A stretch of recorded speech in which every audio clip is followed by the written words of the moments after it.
আমাদের উপর সন্ত্রাসী হামলা হলো, ছাত্র দলের যারা হামলা করলো, সন্ত্রাসী হামলা আমাদের উপরে, মির্জা আব্বাসের যে বাহিনী, আমি পুরো বাংলাদেশের কাছে বিচার দিলাম।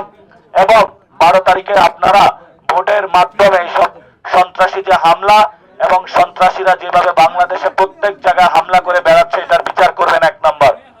2 নম্বর, জনাব তারেক রহমানের সিদ্ধান্ত নিতে হবে উনার দলে কি উনি সন্ত্রাসীদের পুষবেন, লালবেন, নাকি তাদেরকে বহিষ্কার করবেন।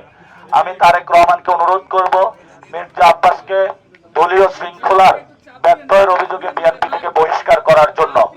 সাথে সাথে আরেকটি বিষয় আমি বলবো, বেগম জিয়ার সাথে আমি পার্সোনালি আগে দেখা করেছিলাম, উনি আমাদেরকে দোয়া দিয়েছিলেন। উনি একটি কথা বলেছিলেন, তোমরা আছো, আমি তো বাংলাদেশটা হয়তো দেখে যেতে পারবো না, আমি অসুস্থ, তোমরা বাংলাদেশটা ঠিক রাখিও। উনি আমাদেরকে এই কথাটা বলেছিলেন। আজকে যদি খালেদা জিয়া জীবিত থাকতো তাহলে উনিও লজ্জা পেত আজকে বিএনপি এবং ছাত্র দলের এই ধরনের সন্ত্রাসী কর্মকাণ্ডে।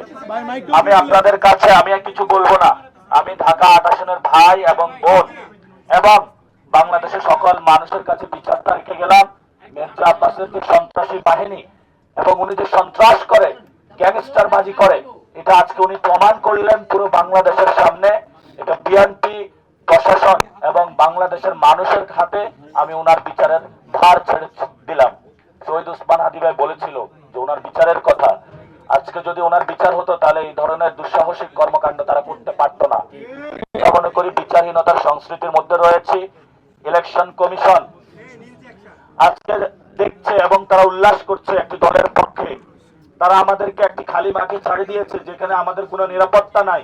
আমরা ইলেকশন কমিশনকে বলবো, সুষ্ঠু নির্বাচনের তো আপনাদেরকে দেওয়া হয়েছে, আপনারা একটি সুষ্ঠু ইলেকশনের দিকে যান।